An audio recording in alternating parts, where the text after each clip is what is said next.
Greetings, this is Alexander Prepodobny in the studio with you, and today we're talking about the following. Explosive news. From Crimea, Ukrainian drones destroyed 3 Russian helicopters and a modern Nebo-U radar station. The Ukrainian armed forces have launched an offensive in the Sumy direction to cut off the enemy's logistics. Ukraine is strengthening its defenses. A new long-range drone and a giant sea-launched missile, Peskov has spoken about Moscow's desire for peace negotiations. Russia's economy is cracking at the seams. 42% of the mobilized have been killed, and Patriarch Kirill is calling for mass childbirth. Putin replaced Eurovision with his own version, and in the final, a homosexual won, my friends. Yes. All this and more in just a few seconds. But right now, please like this video and subscribe to the channel Ukraine Today, so you don't get lost on YouTube. Well then, let's get started. So, explosive news from Crimea, friends. The Ukrainian Special Unit Primara of the GUR delivered a precise strike on the temporarily occupied peninsula. 3 Russian Mi-8 helicopters were destroyed at once.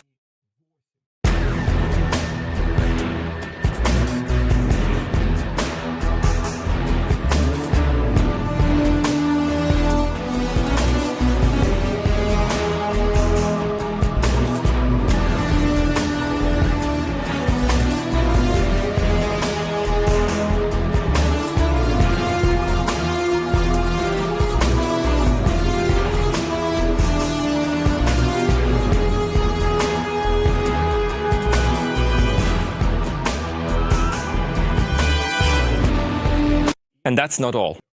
A modern Nebo-U radar station, one of the key elements of the Russian air defense system, was also hit. These strikes weaken the enemy's military potential on the peninsula and show that even Putin's most protected sites are not safe.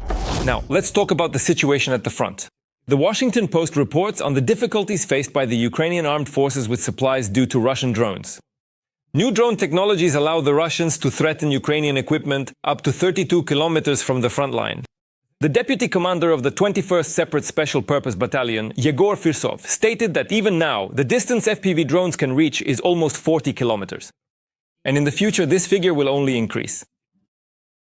Moreover, I mentioned that Kiev also needs to prepare to counter FPV drones. Large but still FPV drones against which traditional air defense will be powerless.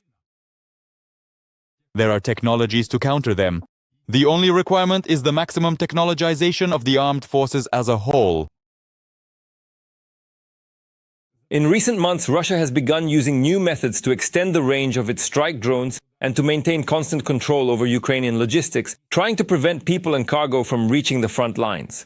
This seriously complicates the situation and leads to a supply shortage. In addition, the Russians continue to poison our defenders with gas. In this video, you can clearly see how the gas seeps into the trench where the Ukrainian soldiers are. And this is not some isolated problem. The use of banned chemical weapons is being recorded along the entire front line. Our military also reports that, unfortunately, the Russians continue their offensive in the Dnipropetrovsk region. The Russians continue offensive operations in the Dnipropetrovsk region, redeploying some of their accumulated reserves from the Donetsk region to this direction. The Russians' plan remains unchanged. They push in the direction where they find weakness without dividing the front by regions. And new threats to Ukrainian cities. Russia has begun attacking populated areas with drones carrying bombs, which are dropped directly onto crowded streets. For the first time, such an incident was recorded recently in Nizhyn, in the Chernihiv region.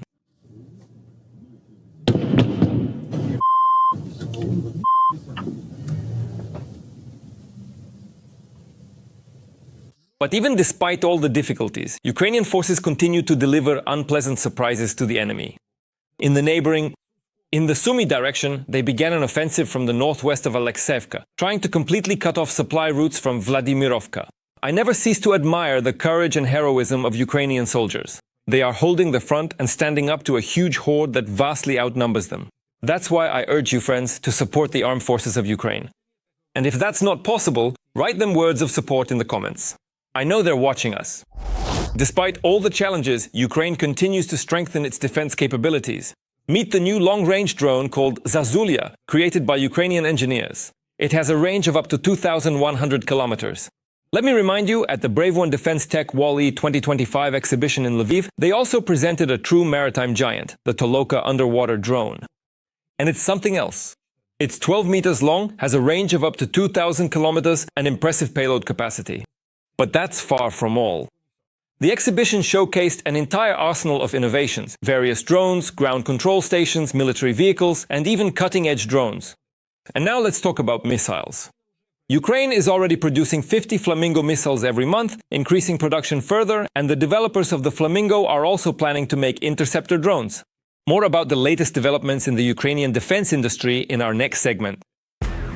A new level in scale, Ukraine is ramping up the production of cruise missiles. The developers of the Ukrainian Flamingo missile have stated that the company produces 50 missiles per month and plans to reach a daily output of 7 missiles by the end of the year.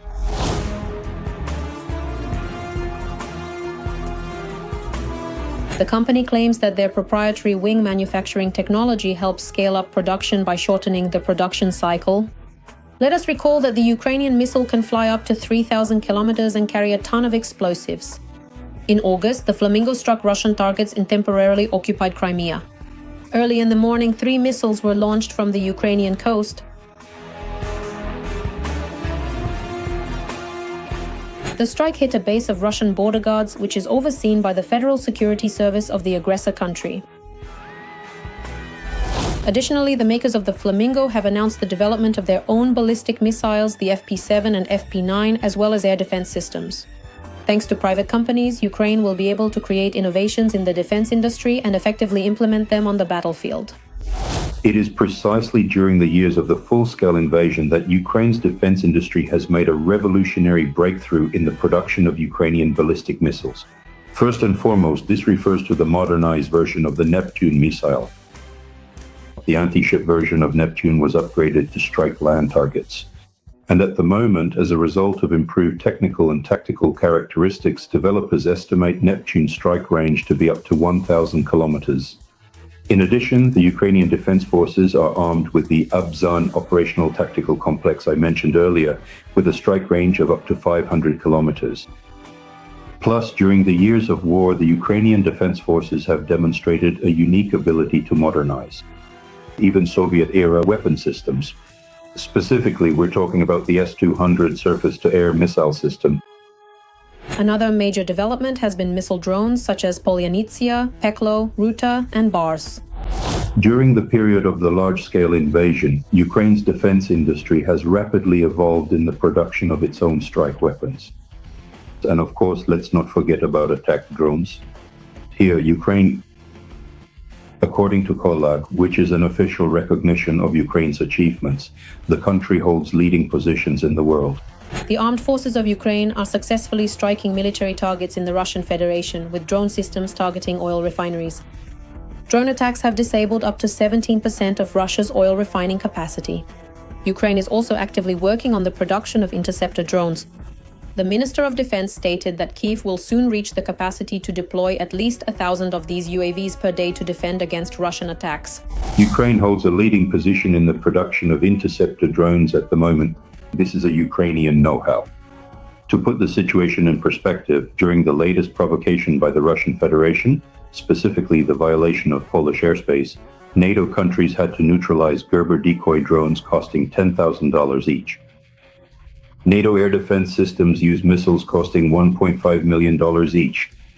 Meanwhile, the Ukrainian side is currently significantly scaling up the so-called tactic of skinny drones, specifically the extensive use of interceptor drones. These drones are designed to counter and neutralize other aerial threats. Ukraine is also developing a new air defense system of the air-to-air class, capable of covering large areas. All this means that Ukrainian developers have demonstrated the ability to create high-precision weaponry capable of destroying important enemy military targets deep behind the front lines.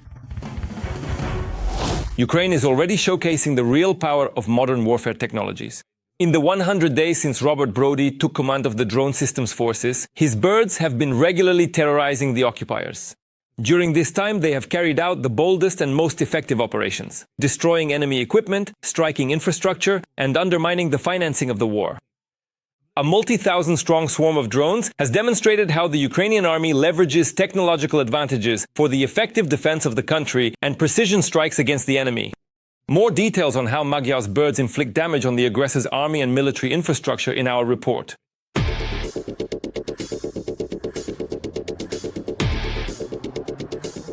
Almost 77,000 Russian targets hit, 18,500 occupiers eliminated, a fuel crisis in Russia, and Hungary is furious.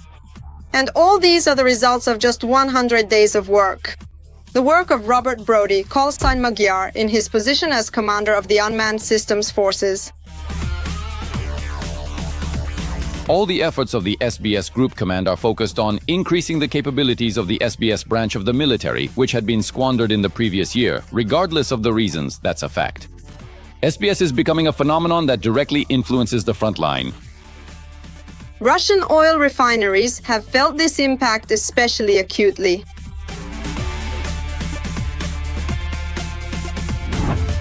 In August alone, unmanned systems forces attacked Russian oil refineries 17 times. Almost a quarter of the enemy's production capacity was put out of commission. Again, we're only talking about August. In September, the SBS did not stop either.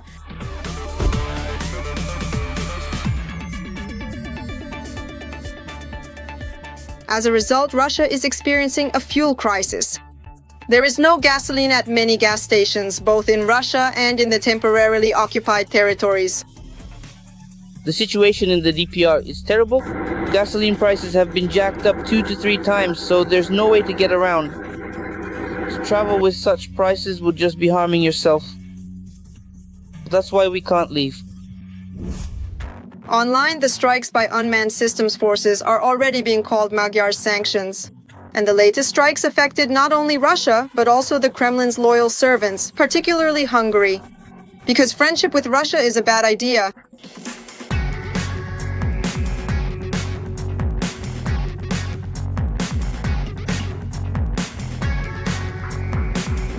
The Druzhba oil pipeline was hit repeatedly, and each time oil pumping was halted. The Hungarian authorities were furious, threatened Ukraine, and even banned Magyar himself from entering the country.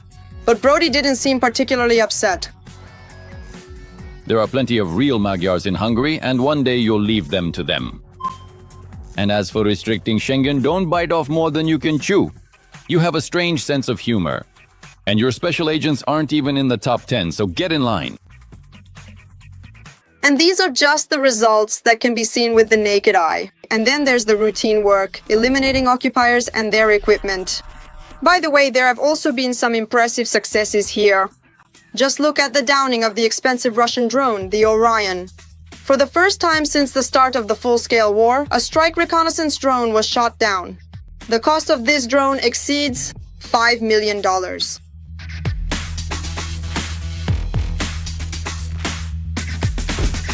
According to Magyar's data, the effectiveness of unmanned systems has increased by 71% compared to May of last year. And it can be stated for certain, this is only the beginning. There will be even more strikes. Russians should get used to gasoline shortages. In Hungary, it's time to bury the friendship, and ordinary occupiers should remember, drones are watching them everywhere.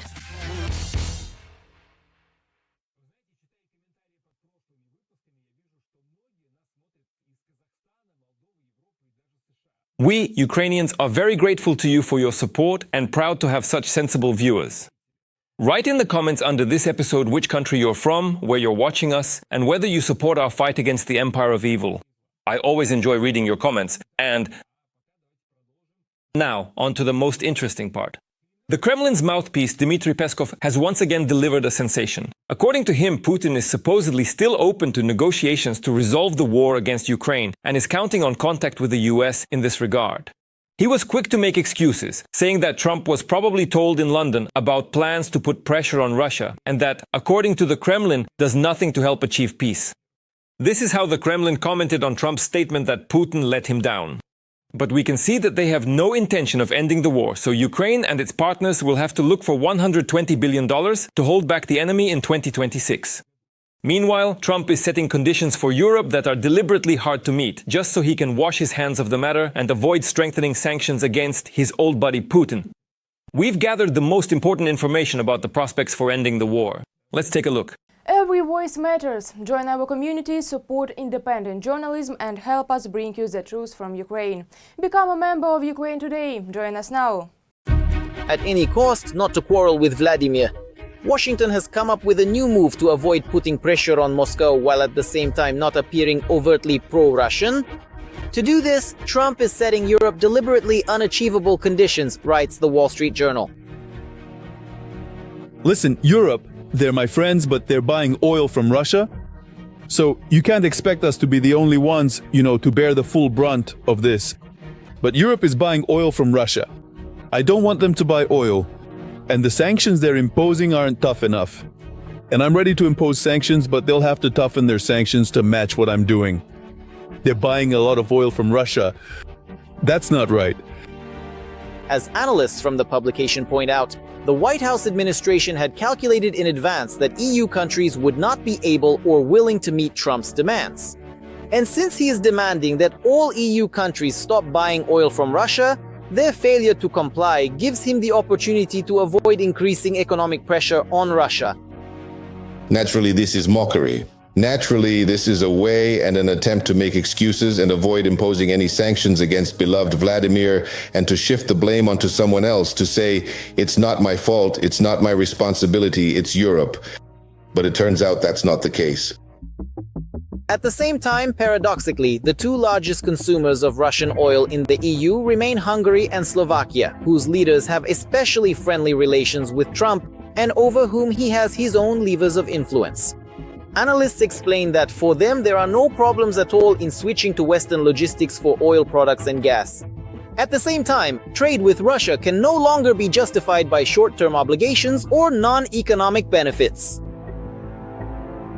In June of 2025, the long-standing contracts between Hungary and Russia officially expired.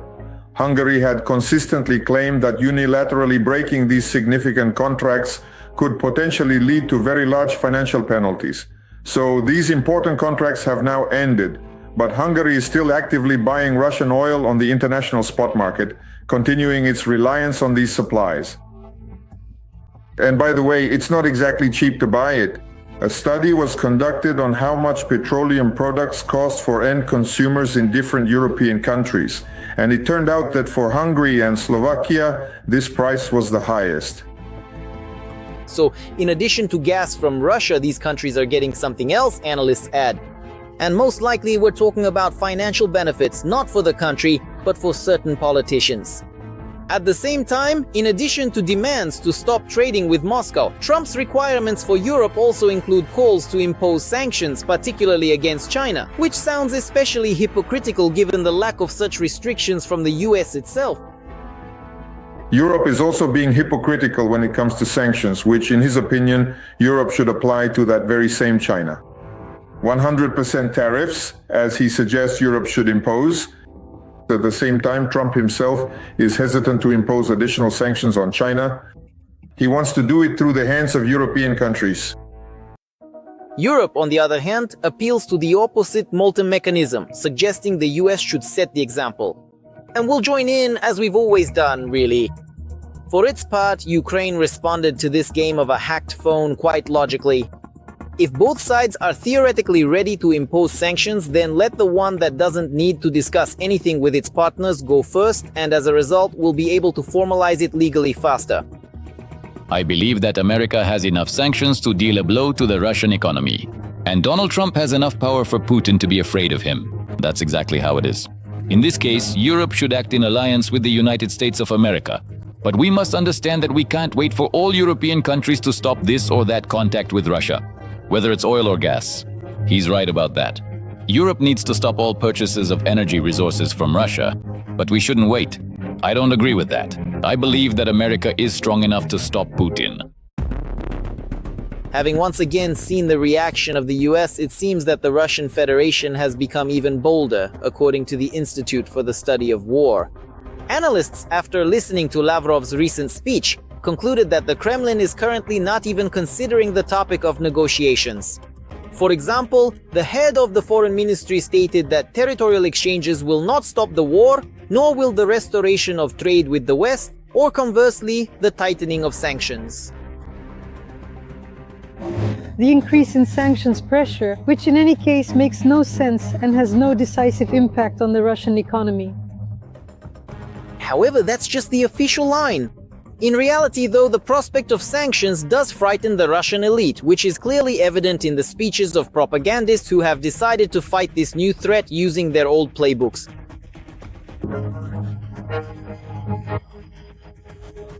We are now moving on to the detailed use of this particular type of weapon against this specific type of target. Adding to the overall tally, the Kremlin's anti-negotiation policies also include the recent dismissal of Putin's ally Dmitry Kozak. He made the mistake of telling the bunker dweller that it was time to stop shooting and start negotiating, but contradicting the bunker dweller is not done in the Russian Federation. Especially at a time when he is convinced that Washington is playing into his hands and is essentially giving him carte blanche for a military solution to the issue. The only thing Trump can really give him at this point is time. And Trump gives him another 2 weeks, another 2 weeks. And now finally he just gave up and gave him 2 years. Until January 1st, 2028. Volodya, will that be enough for your purposes if at the same time we try to somehow gently interfere with you, like punishing the people who trade with you, but you still have China anyway? At the same time, it's worth noting that European officials are not lacking in patience or political strategy. Slowly but surely they are persuading Trump time after time to side with the good guys. The decision to sell weapons to Europe for Ukraine is a vivid confirmation of this. And according to experts, if there is enough of this weaponry, it will soon be Moscow that asks for negotiations. Russia is preparing for a large-scale budget deficit in 2026 and is already actively searching for ways to replenish the treasury. This was reported by the Ukrainian Foreign Intelligence Service. The main options are withdrawing funds from the National Welfare Fund and raising taxes for the population. Meanwhile, society has been shaped by a tradition of unconditional obedience. Everything is going well for us in Russia, so I support United Russia. And why do you think people vote for United Russia? There are a lot of decent people. That means a lot. We need someone like Stalin. I'm not a Stalinist, but tough measures are necessary. Well, 42% of mobilized Russians died in the first year of the war. This was reported by the BBC. Among the dead are fathers of many children, students, and men over 60 with an average age of 35. The greatest losses have been recorded in Bashkortostan and Tatarstan, and meanwhile in Moscow there's a new ideological initiative. The Russian Orthodox Church is asking the Kremlin to adjust its birth rate policy. They say there are too few Orthodox being born, while there seem to be too many Muslims. Patriarch Kirill is calling on the authorities to increase the birth rate among their own people. This was reported by a source from the top to Kommersant. He says they've taken it into account and now they are thinking about how to organize pregnancies of Orthodox people by Orthodox people. And on a large scale at that. So the Church's plan for believers is as follows. Maternity capital 2 to 3 times higher than for atheists and Muslims.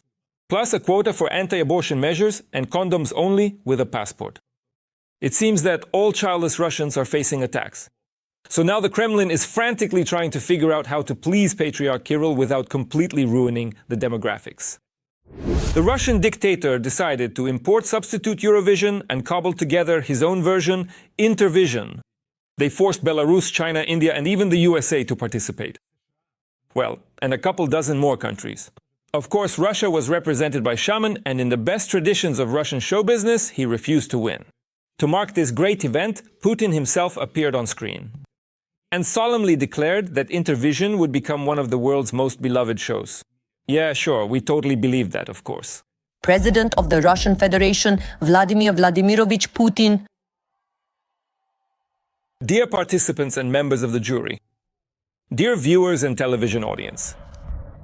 But the foundations cracked live on air when the winner turned out to be the Vietnamese singer Duc Phuc, who became famous for his music video More Than Love. This is a story about the relationship between two guys. The video has racked up 125 million views on YouTube, and the artist himself casually posts photos for his boyfriend. Against the backdrop of Russian laws on propaganda and criminal cases for LGBT symbols, this is a real ideological sabotage.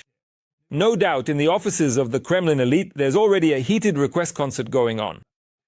How could this happen? Such a blow to their own rules! And the final bombshell from behind the Kremlin curtains, which you must have already heard about. Putin slept with a minor? That's right. Journalists have uncovered the young lover of the Russian dictator. We've gathered all the juicy details in our report. the sexual fantasies of the aging dictator. Once again on the front pages of the media, Putin's affair with a minor from Korolyov. One of the main books about the life and rise of Vladimir Putin is the Tsar himself.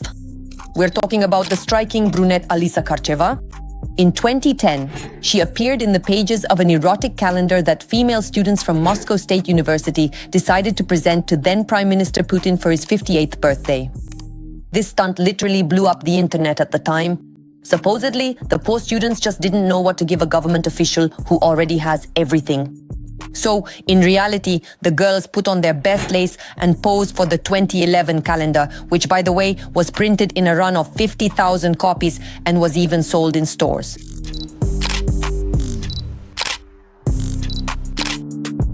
Each page featured a student with her own wish. For example, a third-year student asks Vladimir Vladimirovich to take her for a ride in a Kalina, while Sandra, a fourth-year student, wants him to make her his co-pilot. Second-year student Kshusha wants to congratulate him in person and even leaves her phone number. Journalists actually checked the number at the time. By the way, we also called the number provided. The girl, Ksenia, confirmed both that she took part in the calendar shoot and her affection for Putin. She also mentioned the unbelievable print run of the calendar. So, happy birthday, Mr. Putin. As it turned out, Putin ended up getting not only Kshusha's number, but also the numbers of other participants in the photo shoot. And the aging official set his sights on this striking brunette featured on the April page. Alisa Karcheva modestly stated that Putin is the best, and the project authors modestly wrote that she was an applicant. The organizers of the introduction tried to use the romance to influence Putin. Before each of the girls' visits to the Prime Minister, she was prepared. Our people would tell her their ideas and requests for Putin. However, the book's sources do not recall the Prime Minister ever accepting any of those ideas. Several people were involved in the romance at once. The authors of the erotic calendar were said to be journalism graduates Vladimir Tabak and Maxim Perlin. The idea to present it to Putin was coordinated with the curators of Hours, Vasily Yakimenko, the founder of the movement and head of Rosmolodej, as well as Vladislav Surkov, the first deputy head of the presidential administration. Putin's romance with 17-year-old Alisa lasted about a year. The girl participated in Miss Russia 2011 and later, 2 years after that, once again congratulated Putin personally. Wearing a red, deeply cut dress, Alisa posed next to a portrait of Putin. She captioned her photo, "Kitten for Putin," and she explained that she was referring to a little black cat she wanted to present to the head of state. Whether Alisa managed to give her kitten to Putin remains a mystery, but he certainly didn't leave her in trouble. He gifted her elite real estate using the same scheme he used for all his lovers. 4 years after the second congratulation, it turned out that Karcheva could be included in the same scheme where Kabaeva's grandmother buys luxury property. It turned out that Baevsky, the realtor for Putin's friends, also sold real estate to Karcheva, as well as to Katerina Tikhonova. She is called Putin's younger daughter, from his official wife Lyudmila. And recently, we found out that Karcheva became a co-owner of 2 beauty salons in Moscow. As it turns out, Putin's circle didn't forget about Alisa's father either. The former hockey player was given a job at the pro-Kremlin propaganda organization Dialogue. It is headed by Vladimir Tabak, the author of the erotic calendar, and he still works there to this day. Specifically, again, there really isn't much doubt about this topic, and her father was indeed placed with Tabak. This is at Dialogue, right? Tabak is, again, close to the Nashists back then, and now close to the Kiriyenko circle. Internet producer, partner Kristina Potopschik. So really, there isn't much doubt here. Overall, what we have here is a phenomenon. Again, I don't want to sound immodest, but I once called it the Kremlin's chickens. If you remember, for a while, there was this rather crazy franchise. On Vkontakte, there were the chickens of Makachkala, the chickens of Omsk, where, again, some young men would describe their usually unsuccessful experiences with various girls, analyze their availability, and so on. And somehow, in reality, our puritanical upbringing usually leads to the fact that political scientists tend to ignore this. I don't know if Asgolyamov has ever talked about the harem brothel principle, yes, of how at least part of the elite is formed, when literally along this line, certain women make their way into all sorts of echelons. In 2017, Alisa Karcheva deleted her photos from social media and disappeared. Some Russian commentators even wondered if everything was all right with the girl. It's still not entirely clear what she does, whether she's the owner of beauty salons, a tanning studio, or a cosmetics brand. There are a few photos and videos of the grown-up Alisa Karcheva on Instagram.